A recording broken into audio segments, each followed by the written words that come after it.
Hello, everyone.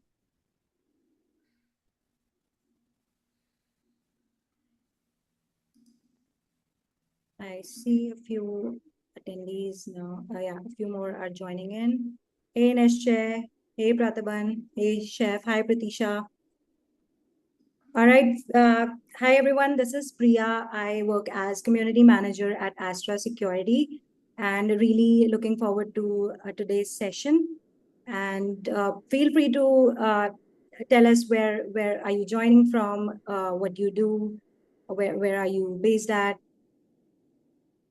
Uh, let's see. Okay. Yeah, I have enabled chat for everyone, so feel free to introduce yourselves in the chat.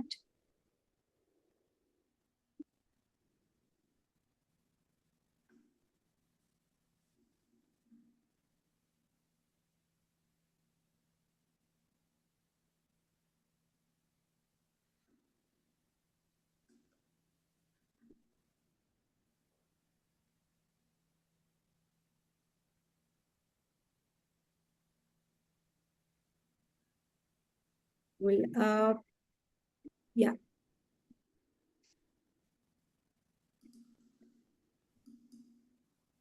All right. So while we wait for more attendees to join, I would, uh, hey, hi, Chef.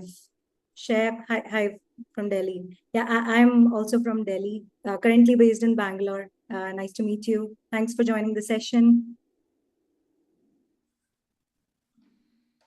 All right. So before we begin the fireside chat with our speaker, Kevin, I'm going to quickly share my screen and give a quick brief about what we're going to discuss today in the session and a little bit about our community, our security community, and Astra.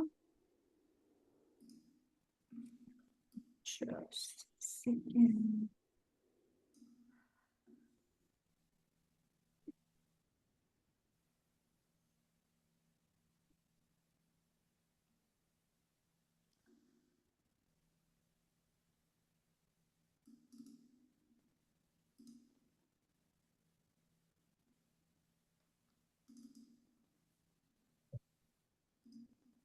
Yeah. Hey, hi, Prathaban.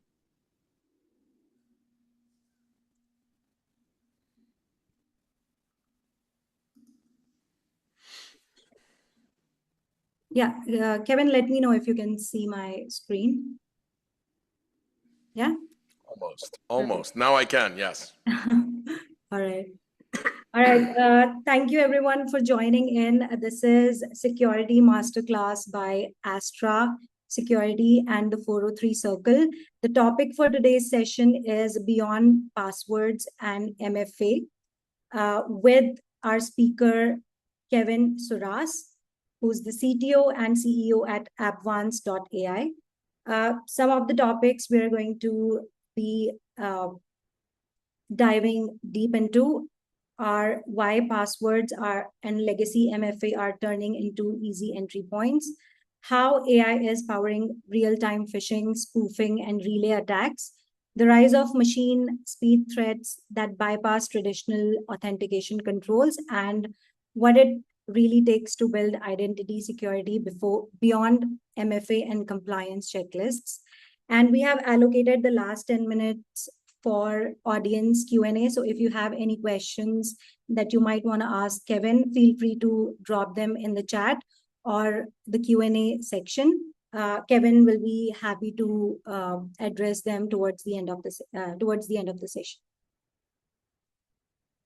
A quick brief about the 403 Circle. So we have a very close-knit community of over 400 cybersecurity leaders on Slack and WhatsApp. I will have my colleague Pratisha drop the link in the chat.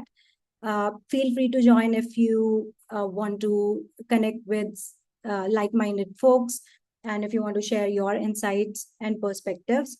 We do community initiatives and events like city meetups, roundtables, and expert-led sessions like the one you're attending right now. And we do have a forum where you can ask questions and share your insights. Uh, A quick brief about Astra Security. So we are a continuous pen test platform. We have been helping over 1,000 companies continuously scan their infrastructure for security vulnerabilities.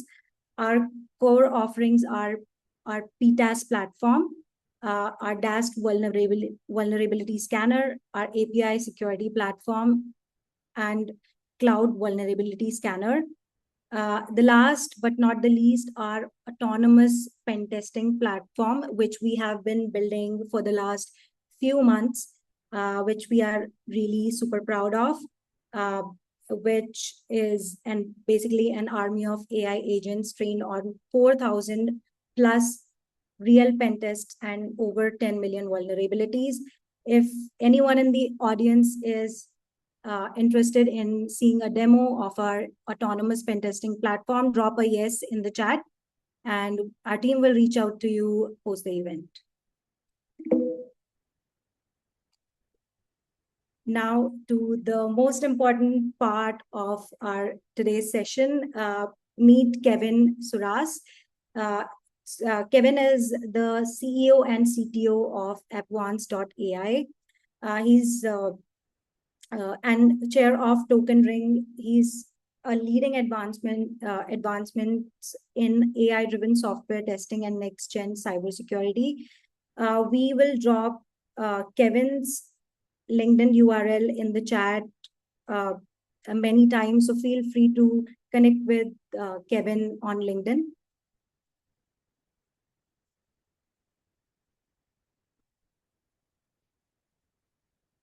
Yeah, Kevin, if you want to introduce yourself and share a few things about what you do.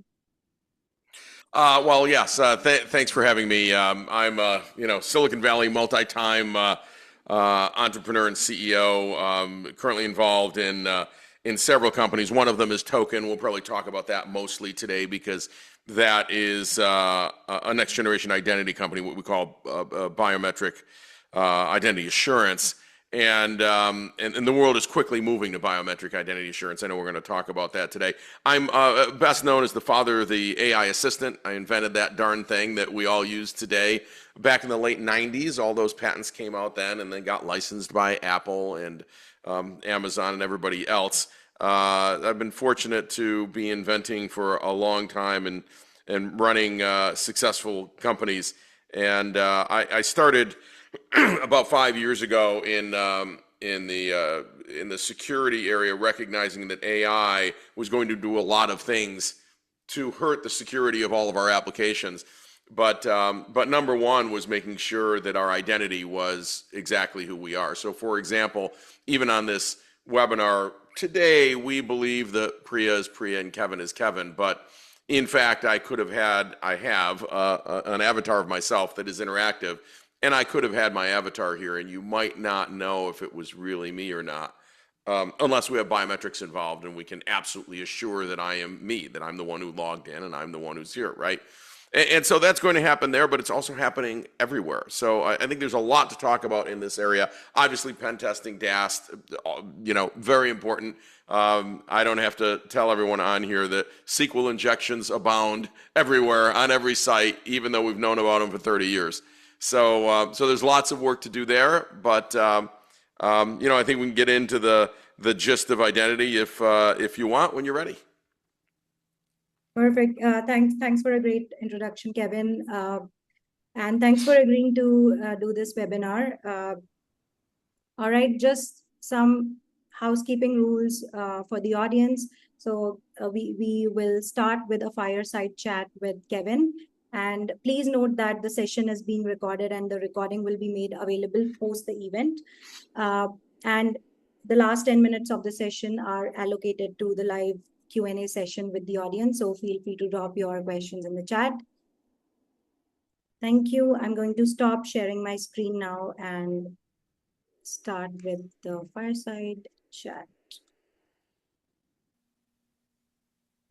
All right. All right. So Kevin, since the topic is all about MFAs and passwords, right? And I know that we're going to be diving deep into all things passwords and MFA, but just for a revision and for the audience, what is MFA?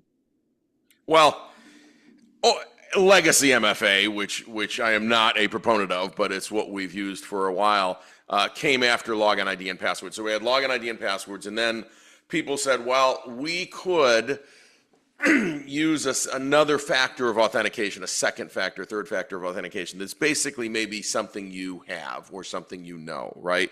So something you have is like, I have a phone and I get a code on it. So that says I must have a phone that can receive this code, and I must know the code, and I must enter the code into something, right? That's an MFA or 2FA. Also, it might be an auth app that is on my phone, right? So I must have the auth app. I'm probably registered on that auth app. I have to be pre-registered, and therefore it's something I have. So MFA, legacy MFA, goes back 20 years. Auth apps and MFA are 20 years old. They were never meant to be 100% secure, and they were never meant to guarantee your identity. They were just meant to say, I possess something or I know something. We don't know if it's you. We just know that you possess something or know something. And so I think up until 2 or 3 years ago, the industry thought, wow, that's a pretty secure thing we can do. It's not expensive, it's easy, and it might be hard to crack. It is the opposite of hard to crack. It is child's play to compromise your MFA and your auth app, and it happens literally by the hour. It is an incredible thing. And I think when I tell people that, they don't believe me, or they haven't heard that, but the data are very clear. Every major ransomware attack for every major corporation over the last 2 years included an identity hack that included either MFA compromise or auth app compromise. And I will explain to the audience how easy it is to do it. I don't suggest you follow my instructions and go do it, but it is that easy where it'll be obvious. And there are 15 methods to do this, but some of them are so easy it's ridiculous. So that's what MFA was. It is not considered secure across a corporation today. It's probably okay if it's just you and your bank and you're smart enough about what you're doing, but across 1,000 employees or 10,000 employees or 100,000 employees, it's a freaking disaster. Yeah, thanks for answering that, and thanks for the quick revision for all of us. Now I want to still stay in the fundamental area of the topic. So for the longest time, security teams were focused on endpoints and networks. That's where most of the energy went. But over the last couple of years, it feels like identity has quietly become the real control plane for everything. Why has identity become the biggest attack surface in 2026? Great question. Great question. There are a couple of answers to that. So first of all, we began encrypting all of our data in the network some years ago. And the more that got encrypted, the less interesting it was for me to break into the network and look at the database, because I can't decrypt it there. An application can decrypt it, right? But if I don't come in the front end of the application, I actually can't get your data. Now, I can cause some network havoc, and obviously, as an admin, I can do really bad things, but I probably can't see the data because I don't have the decryption mechanism. This is important. So by encrypting our data, we push people out to the application because the application does decrypt the data for humans. So that means that it's quite easy if I'm a bad actor to say, I know where I want to get, because if I want to hold you ransom, what I need to do is get your data, extract it, and say I'm going to release it.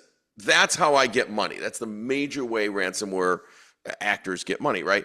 I don't get money if I go in and erase your network. It's gone. It's erased. I've angered you. I've made life a living hell, but I'm not going to extract any money for that. The deed is done, right? So once we said there's ransomware, and once we started encrypting our data, we push people to the edge, or to the identity layer. Now, the other thing that happened is we made identity exceptionally easy to hack. Starting with ID and passwords, many of your IDs, my IDs and passwords, et cetera, are on the dark web. So if you don't have some other level of protection, all I have to do is go to the dark web. In fact, I don't do that as a bad actor. I pay an identity access broker, literally there's such a thing. I pay the IAB very little, $100, $50, sometimes $200, to give me your information in terms of ID and password. I don't even need to do it. I don't need to look for it, and I don't need to be the expert in it. They will go figure it out. So if I want to get to a company and it's got 10,000 employees, and they all have access to certain data in that company, whatever that is, I only need one of those. One, it doesn't have to be an admin. One gives me access, enough access to say Salesforce to extract data and hold your ransom and get $100,000 or $1 million or whatever it is. That's how easy that is, right? So we knew that 2 or 3 years ago, which is why people said, well, bad actors have moved to the identity layer. Maybe we need to protect identity one level better, and we'll use this 20-year-old technology called MFA and auth apps. It's more than 20 years old now. Not secure, but people didn't know that, and they said that's what's available, right? So I hopefully that answers the question. That's why people are not coming in the back door as much. Now, you have things like Mythos that exposed 148 backdoor entry, 0 days that people didn't know about. All of the ones that it found, by the way, have been closed already. They were closed very quickly. They weren't hard to close, but the right parties needed to know about it ahead of time. So look, I think that is still going to continue, and obviously we can use AI today to quickly exploit SQL injections on websites and things like that, things that you protect against. Those are simple to close. They're inexpensive to close. You should be testing for that all the time, right? OS 10 DAST is something you should be doing all the time. But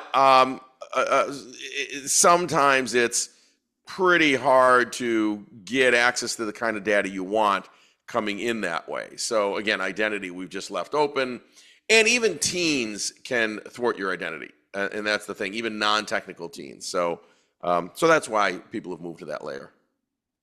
Yeah, and I could relate to some of that because a couple of months ago I was looking to rent a property, and then I signed up to this platform, and like after a couple of days I started getting all these. I got bombarded with all these calls and messages asking me if I'm looking to buy any property or rent. Right. And it was it was a really bad experience. So So when the attack surface shifts, attackers usually move even faster than defenders, right? From what you are seeing on the ground, what are some of the biggest changes in how attackers are actually approaching these identity? Great. Yeah. Okay. So when you break in with identity, you are now in the network as someone. I'm in the network as Priya. I have access to maybe the entire customer database, certain emails, Slack, whatever it is, right? Once I'm in there. And instead of, I just read this, there's a very nice chart on this. About 10 years ago, people they'd get into the network and stay for 60 days and lurk and find ways around and get access to data and all of that. Today, we have a lot of tools in the network to note if someone's acting unusual in a network.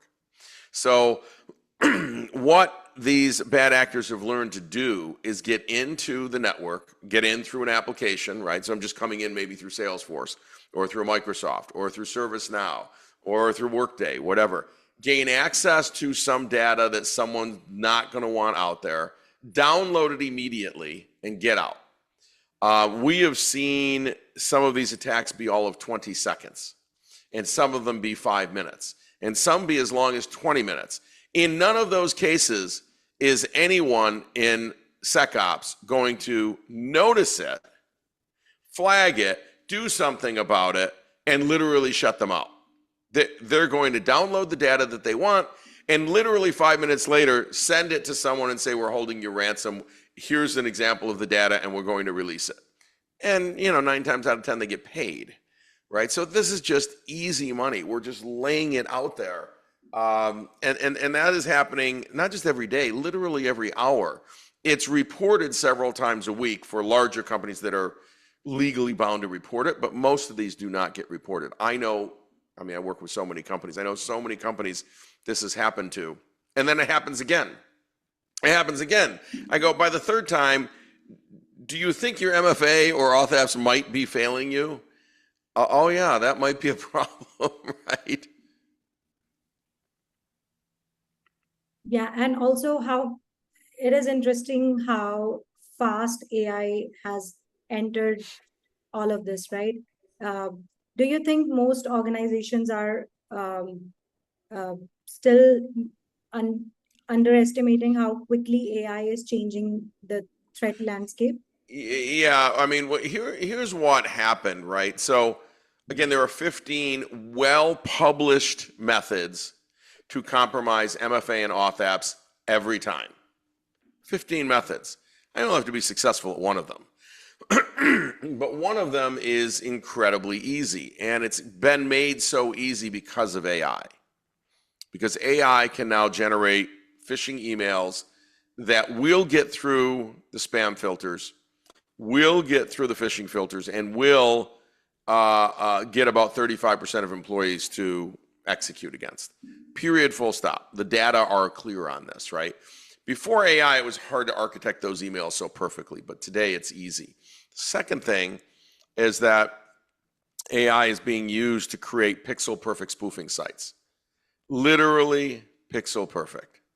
Now, what do you do with that? It looks the same. The URL to my eye is the same. It might be .con instead of .com, but it looks very much the same to my eye when you breeze across it. So I log in. This is a site I go to every day. I log in 5 times a day. It looks the same to me. Nothing looks unusual. And because I have MFA or an auth app, I am convinced I'm protected.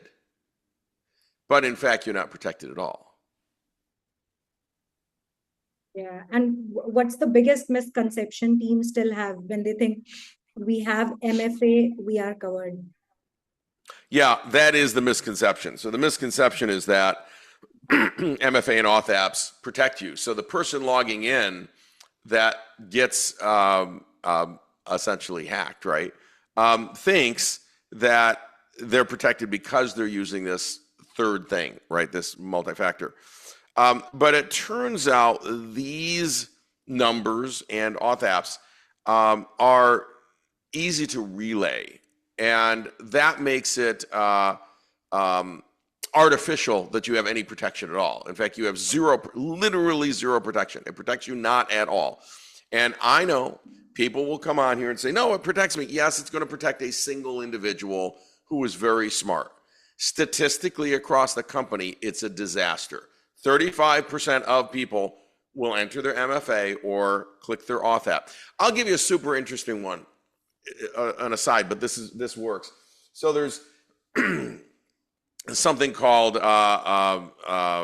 basically going out to, say, 10,000 employees and pinging their auth app saying, you're trying to log in, is this you? You're trying to log in, is this you? And you do it in the middle of the night, 1:30 in the morning. Would you believe a large percentage, about 10% of employees, will reach over next to the bed and say, yes, it's me, just to make it stop? Now, this is pretty easy to do because you've got the login ID and password from the dark web. So you are literally logging in, but what they're thinking is, oh, it's my laptop, it's trying to get into Outlook or whatever it is. So they're going, yeah, of course it's me. And they think they're protected because that thing's there, because they don't understand how the thing works.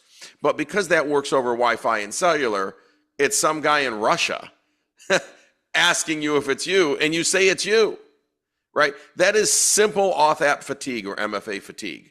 MFA fatigue actually works.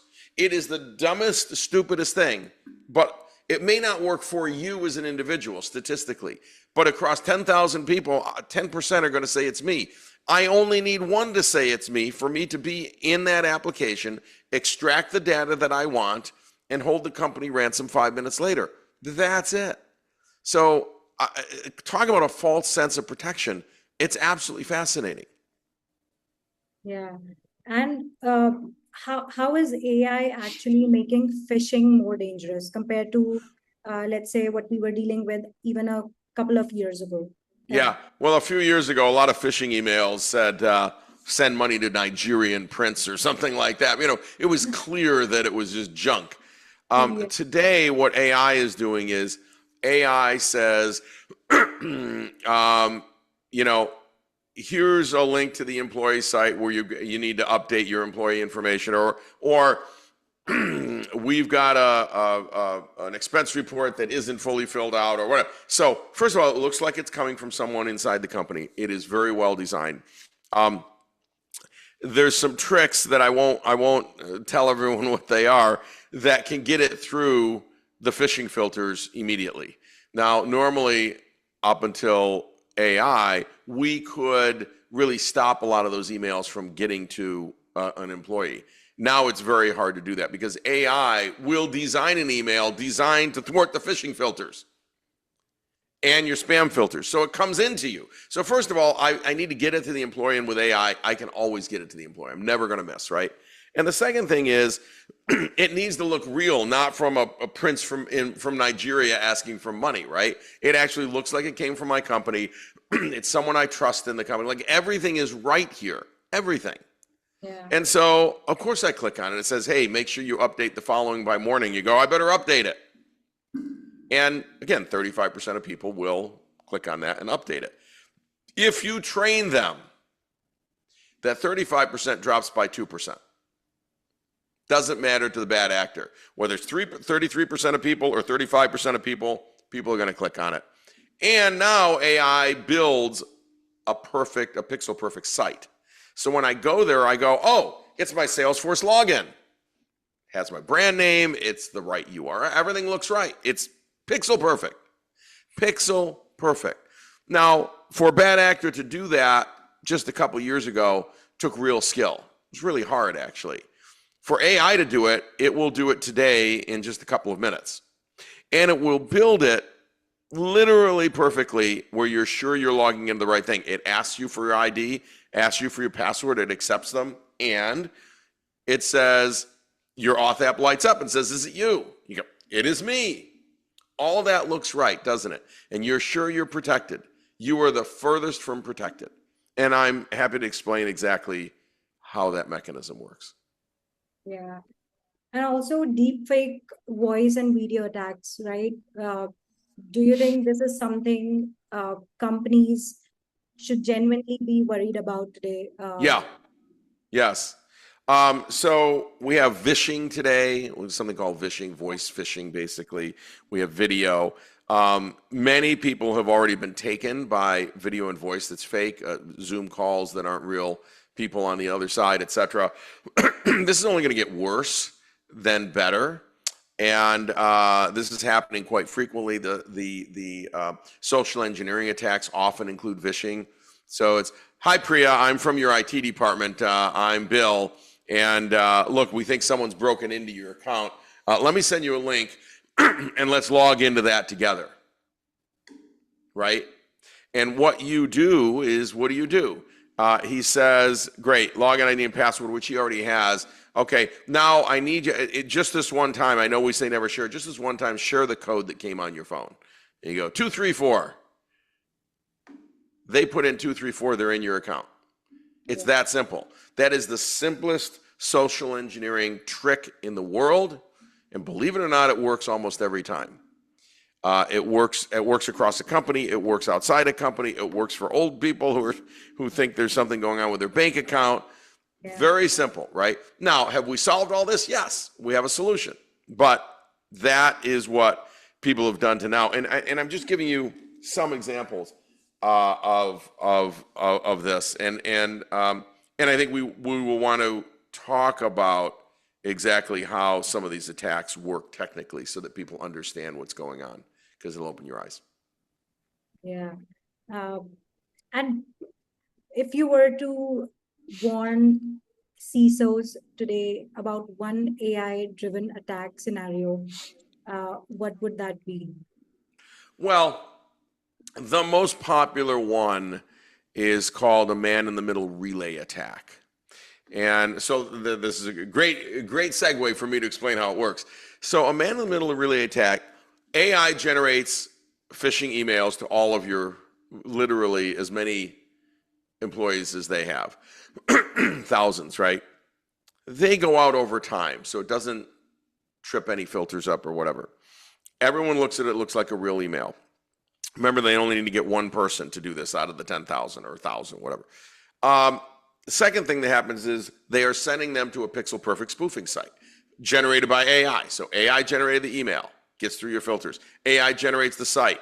It's scarily perfect. Now, the user goes to the site, enters their ID and password, but actually this is a fake site.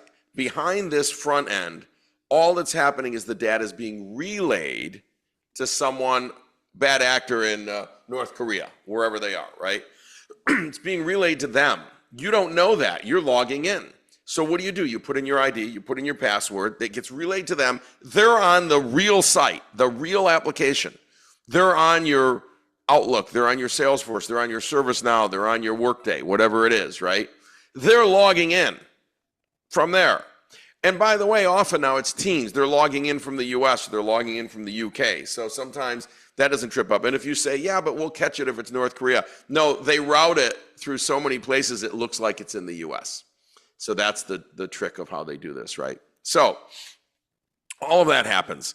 And now what happens? Because your auth app works over cellular or Wi-Fi, it comes up and says, is this you?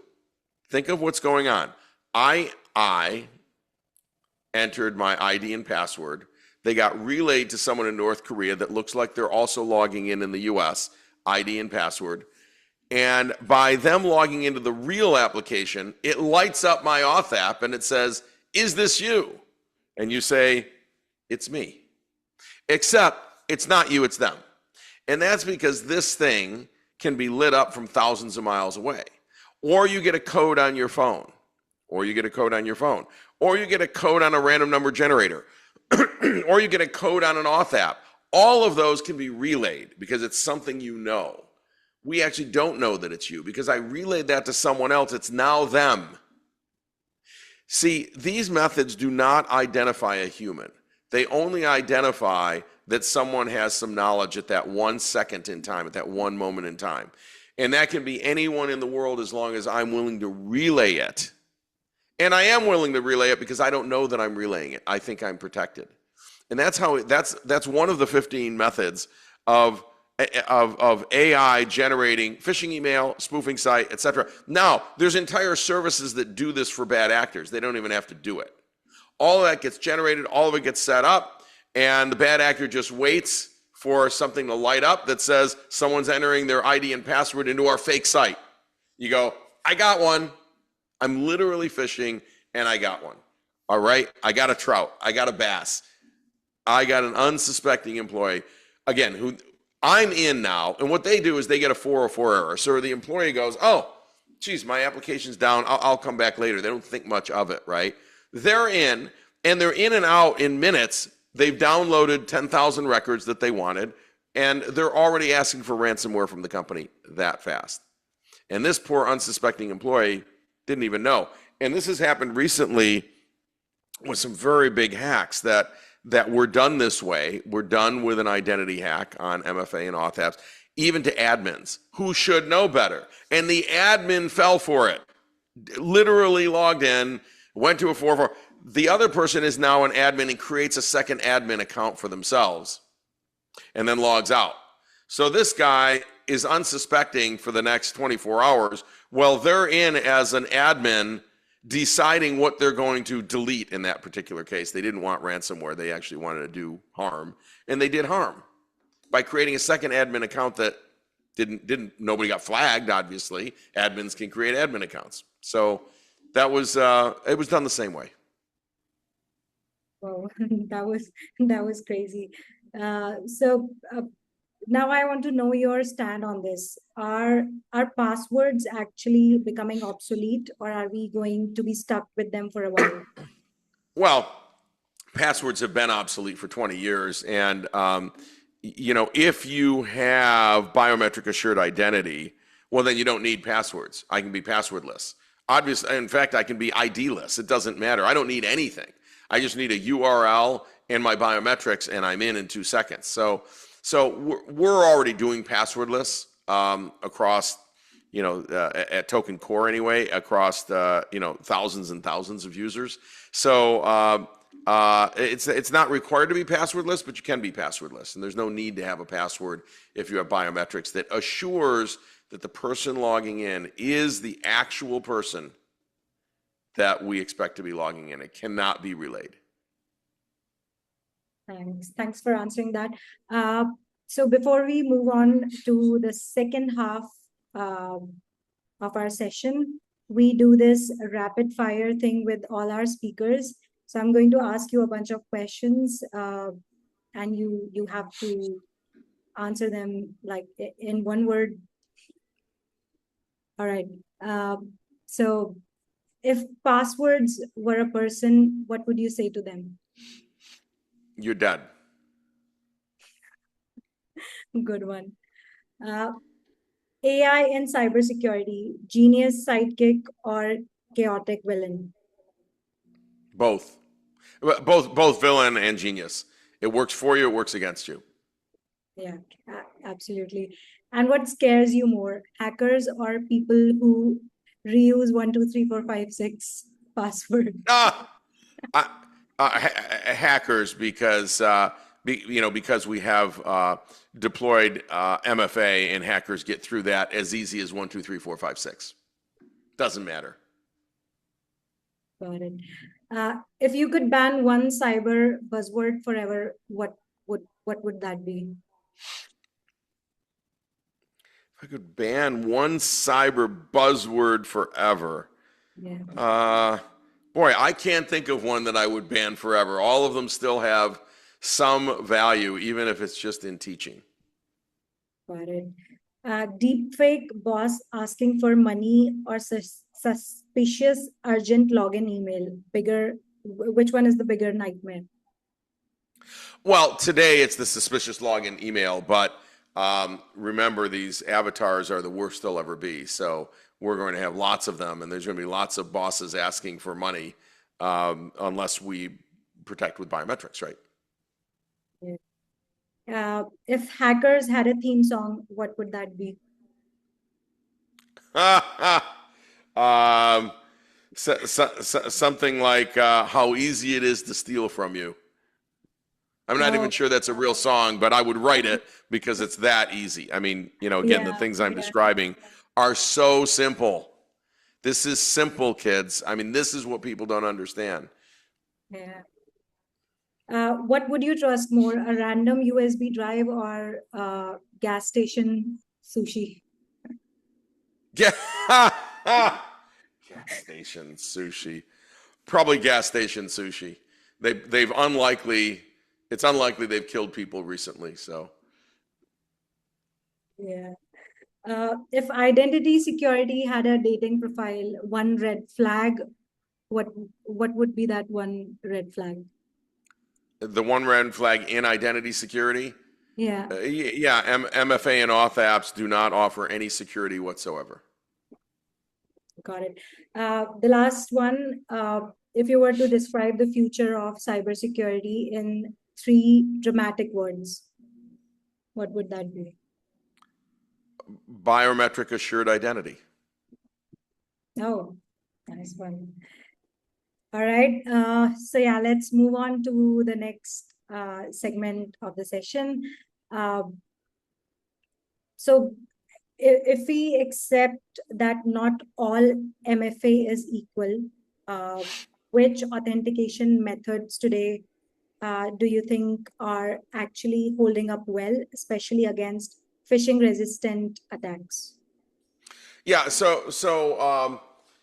well, no legacy MFA holds up at all, and no auth apps hold up at all. Period. Full stop. Like that's done. That's not arguable. The only thing, I'll show you some token core things. So this is, let's see, that's my token ring there, the silver one. And a token ring is I can log in anything just with my fingerprint, and that fingerprint's stored inside the ring. We also have portable biometric devices like this, right? Those are from Token Core, tokencore.com. I think I put the link in here, but I don't know if it goes out to everybody. You can republish it. The idea here is that every application, every system, every network, every server, if you will, every laptop, every iPhone, every Android phone, every Mac, wherever you are, that identity stays with you, and you should be able to prove that you are who you are at anywhere, at any time, for any system. And that biometrics is not stored in a network. It's literally stored inside the device, inside something called a secure element that would destroy the biometrics if someone tried to get it out. Now, what's interesting about that is not just that it's biometric. It really can't be phished or spoofed, and let me explain why. When you register your biometrics for an application, let's say Salesforce. I've registered at Salesforce. I'm using my biometrics. And this is FIDO2 compatible, biometric FIDO2. So it's compatible with all the major enterprise applications. Once I've done that, my biometrics is cryptographically bound to the original domain I logged in. So if someone comes in with astra.salesforce.com instead of com, nothing happens. This doesn't work at all. This doesn't work at all. Nothing happens because it's bound to the original domain. So someone can't spoof me. That's number one. Number two, this does not work over, neither of these. They're wireless, but they don't work over cellular or Wi-Fi, which means it only works within 3 feet of the computer I'm logging in on, or the device I'm logging in on, my phone, whatever. 3 feet. So no one in Russia, no one in North Korea, Iran, China, whatever, no one can light up my ring or my portable device. No one can light it up. Only I can, right here within 3 feet. So I'm cryptographically bound to the original domain. I'm using my fingerprints, which are not published anywhere, unlike my face, unlike my voice. And I'm doing one other thing. I must be proximal. I have to be within proximity of logging in, right? So it's my biometrics in proximity, bound to the original domain. This, in essence, is unhackable. There is no way to get this to work through AI or through a phishing or spoofing email or man-in-the-middle attack or an SMS trick. Like, there's nothing you can do. It also identifies us for things like Zoom. We're on Zoom right now. So what I could do is literally, because I can do this with Zoom, make it a biometric login, and it will accept that. And then it'll say biometrically approved. So I am literally me. I must be the human, because an AI cannot log in biometrically with my biometrics, right? My biometrics are tied directly cryptographically to Zoom in that particular case, if that's how I registered. So this is a game changer, and it's easy to deploy, and it works on day one, and people are set up in a matter of minutes. So 90% of the ransomware attacks over the last 2 years, 90% were identity based and included compromising MFA and auth apps. 90%. So we closed down 90% of all ransomware attacks just like that. So it is hard to see in an era of AI where we're not going to have biometric assured identity. And we didn't make up that category, by the way. Gartner started the category, and they believe this is going to be a $12 billion category in the next handful of years, and it is just on fire. Because once you've been hacked with your MFA, you go to this, and so it's not a surprise that it's what everybody's either talking about or doing. And if they're not doing it, you have to ask why. You've already been hacked. By the way, Microsoft shut down one of the big hacking systems out there that Scattered Spider and some others were using, called Tycoon 2FA. And when they shut it down, they found nearly 100,000 successful auth app compromises that got into people's accounts. Nearly 100,000 over 2 years. Think about that. This is not something that's small. This is an epidemic. You may not know that they got into your account, took your information, or are holding it out here and are going to charge you ransom someday. But there's over 100,000 successful hacks. 100,000. This is not, this is an epidemic, like I said. So I think we do have to put a stop to it. And I think in the era of AI, we need to get to something that's going to protect us for the next decade or more. And clearly fingerprint biometrics are still protected. Voice is gone, face is gone. Let me say one other thing about face, why we don't believe in face is people say, well, it's hard to replicate my face. No, it isn't. I mean, we're all out there on video already on this, and so I can replicate anyone's face. I can replicate them into video, and already proven, and people are doing it, just from us moving our heads around, we get 3 dimensions on the face, and we can send that through. AI will take those, create the CAD file to send it to a 3D printer, to make a mask, to put on someone else's face, to fool even a 3D camera like on an iPhone that has a 3D camera. Not all phones do, but iPhones do. And it does fool the 3D camera on the iPhone. You can't not do that, right? So face is gone. Voice is gone. Voice is easy to spoof with 15 seconds of voice. So all we have is like fingerprints, because we don't really store that in high resolution on the web. Yeah, absolutely. And I also want to talk about tools. Now that a lot of companies are investing in the right tools, right? We still see breaches happening because of gaps in implementation. What are some of the most common authentication gaps that teams tend to ignore until it's too late? Well, I mean, right up front, get rid of MFA and auth apps. Just start there, right? Get off them now. Look, I think role-based access is very important, and companies don't do that as well as they need to, right? So we allow a lot of roles access to a lot of data, and that turns out to be a really bad idea. And so I think people can do a much better job, because if out of your 10,000 employees, if you can limit who has access to anything that would be of value, that would be great. Now, maybe that's impossible. If you're at a bank, maybe thousands of employees need access to accounts to be able to settle issues, and even tellers have access to accounts, literally bank tellers. So in some cases, it's very hard. But I would look at role-based access to data and make sure that certain data is limited to only those who need access to it. But in the end, if you're still using any traditional MFA or auth apps, if a bad actor wants to target you, they'll be in today. Yeah, and you talked a lot about going passwordless, right? This is something that everyone is hearing about a lot. How does one go passwordless, and then where does people still fall short today? Where does it still fall short? Oh yeah, no, look, you can't go passwordless unless you're using, I mean, you can, it'd be a bad idea, unless you're using biometric assured identity. Why would you? So I think the risk of passwordless is people think, oh, well, I have MFA now, I'll just go passwordless. Okay, that's not going to help you. Already, right, MFA is compromised and auth apps are compromised. So they are not going to help you go passwordless and improve your security posture. If you want to improve your security posture, you're going to use products like Token Core or something else, right? There's no choice. You have to.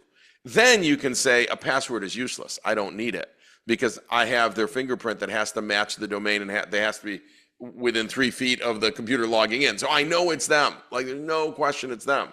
That's the right thing to do. So move to biometric assured identity, then you move to passwordless, maybe at the same time. And many of the Token Core customers, probably most, are passwordless. There's no reason to have a password anymore. Yeah, and do you think it's being passwordless is a marketing gimmick? I mean, do you think it's being oversold? Where should organizations be a bit more cautious or realistic? Look, if you have biometric assured identity, a password is useless. Doesn't matter whether you have it or not, right? Because it's already probably on the dark web anyway. And in any case, people can relay it. Like I explained the relay attack, right? So since it can be relayed, it's useless. Since it's probably on the dark web, it's already useless. It has no value as long as you have biometric assured identity.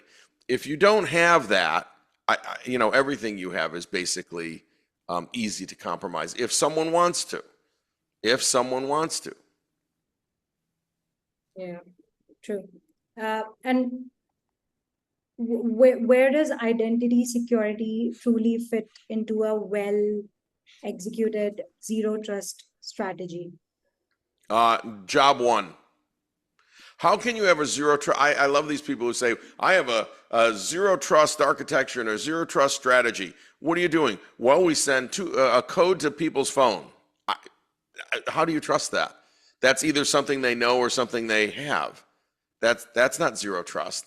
Well, we have a USB stick that goes into the computer and they leave it there. When they leave the office, it's still in there. That I still don't know who's logging in.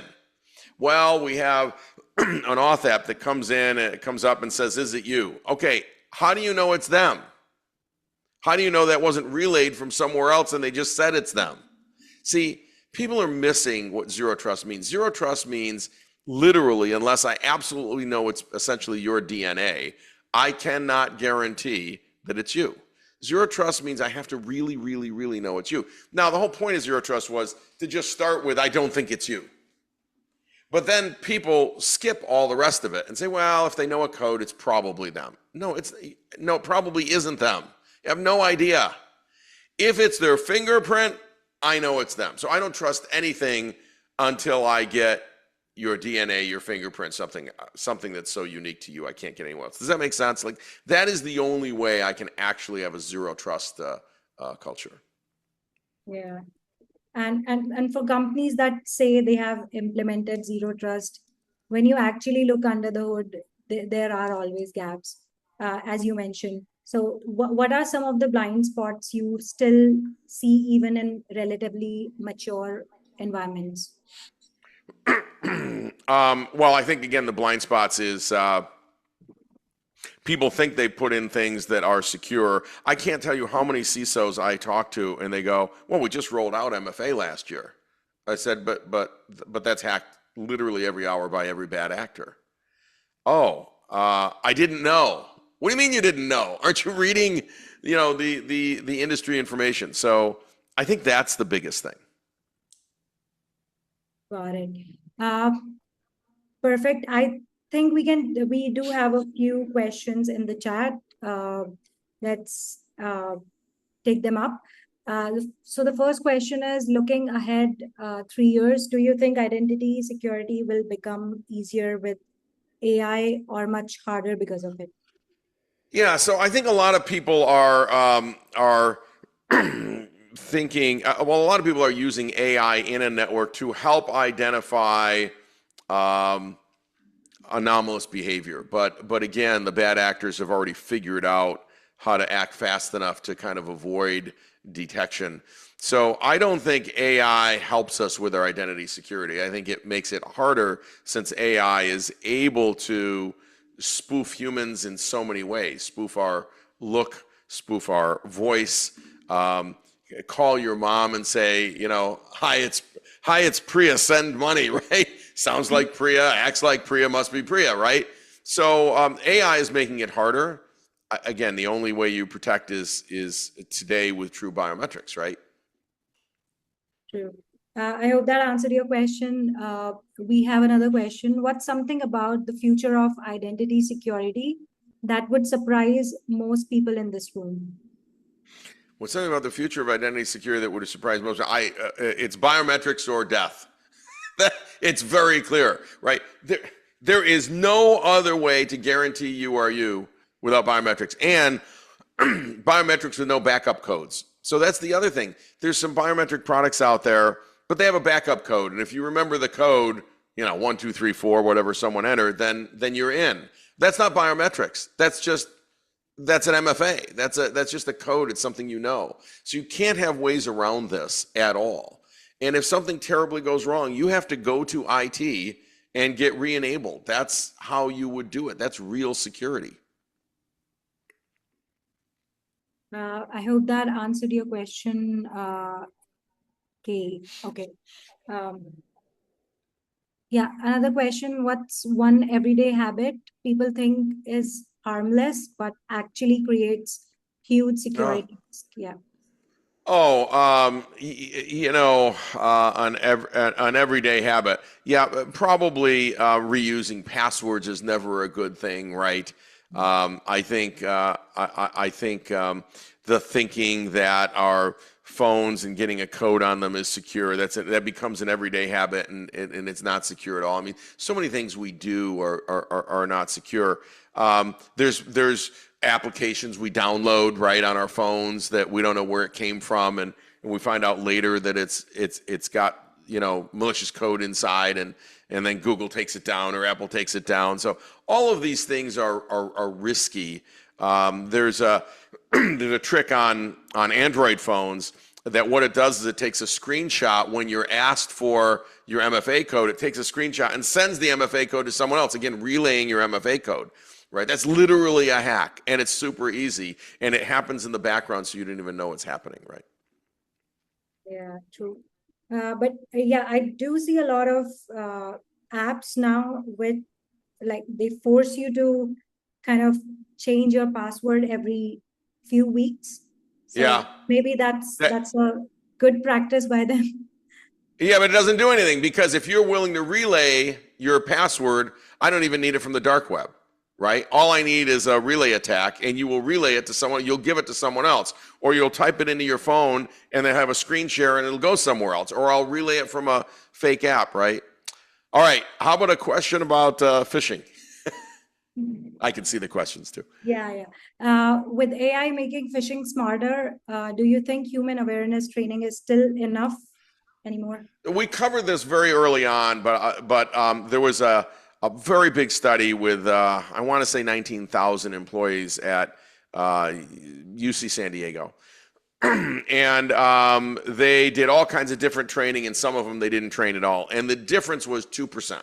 So the people who had maximum training were 2% more aware than those who didn't, which means about, if you didn't train people, 35% of people will use a phishing email to go to a spoofing site and relay their information. If you train the heck out of them, 33% still do it.